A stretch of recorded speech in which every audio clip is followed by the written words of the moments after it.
Hello and welcome to Coach's Weekly. Brian Arnold here with head baseball coach Mike Stosky. Coach, a really exciting weekend for the Cougars, sweeping Benedictine, scores of 8-5 and 5-4. Let's talk about that comeback win in the second game, one of the most exciting comeback wins, I think, in recent memory. Yeah, I keep saying every button that the coaches pushed, worked. And it's hats off to the guys. And the best part of that comeback was it's names that you don't normally hear. Joey Anderson makes a big play. Justin Rodriguez hits the big double. Klein gets the bunt down for Garvey to score. And there's just a lot of things that happened in there that went our way. But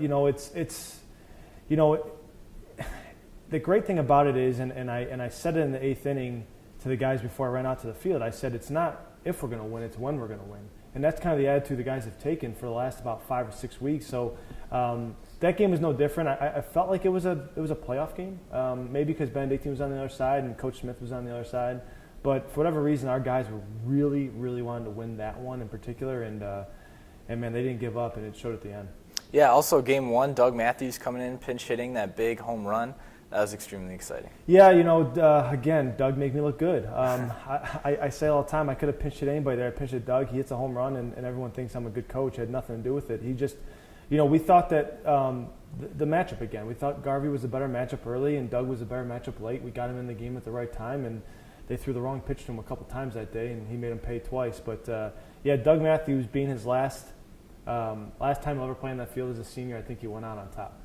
And then sort of the unsung heroes of those two games, the bullpen pitching for Mella and then Musalak and Schmidt, all three of them just an outstanding job on the mound. Yeah, unfortunately, when you go into a game that you're losing, you never really get too much credit for what happens. But when we put those guys in the game, we were losing both of them, and they just kind of kept us where we were. And it's really nice to only play 2 games on a weekend because you have a full staff. So if you can throw guys like Keaton and Cody early and then just hand the ball to Mike and Brian, it's going to be hard to beat us. So we're looking forward to having that type of staff in a tournament format. But, unfortunately for the pitchers, they don't score the runs and they don't get the big pandemonium at home plate when you get the game-tying run on a squeeze. So they kind of get lost in the shuffle. But without those 2 efforts, we don't win either of those games. So coming up this week, we've got Lakeland on Sunday at 2 and 5. Just talk a little bit about the strategy going into facing them. Well, we don't know our strategy yet. I'll be honest with you. Our magic number's 2. So that's a combination of us winning 2 games or Concordia, Wisconsin losing 2 games. Our magic number's 2, and they're somewhere to repeat for the 5th straight time for a regular season. So that is our goal. That's what we're focused on. We will know going into Sunday's game what Concordia, Wisconsin has done. Maybe we'll need to win both still if they go undefeated.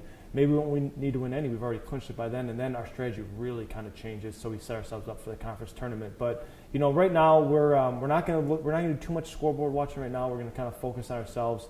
We're giving the guys kind of a hybrid day off again. We're going to let them get some working on their own today. We've been going for a long time, and our biggest baseball is coming up, and we want to make sure we're fresh for that. So that's our focus right now, is to get these guys ready to go for the next about 3 weeks of the season. That's it for Coach Stosky and Cougar Baseball. Thank you for joining us on Coach's Weekly.